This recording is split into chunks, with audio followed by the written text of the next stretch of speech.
તો વડોદરામાં સમા સાવલી વિસ્તારમાં યુવતીના અપહરણ મામલે મોટો ઘટસ્ફોટ થયો છે। પીડિતાએ નોંધાવી છે પોલીસ ફરિયાદ।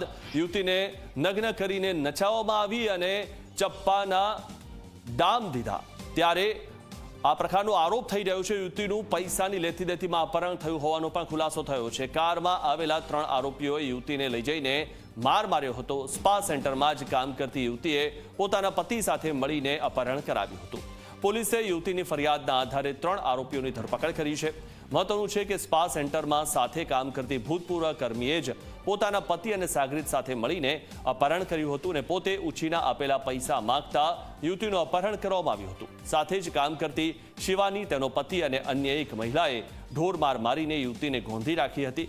જોકે યુવતીએ સૂઝબૂઝથી કોઈપણ રીતે સ્પા સંચાલકનો સંપર્ક કરીને જાણ કરી હતી, જેને લઈને સ્પા સંચાલકે પોલીસ સાથે જઈને યુવતીને મુક્ત કરાવી હતી।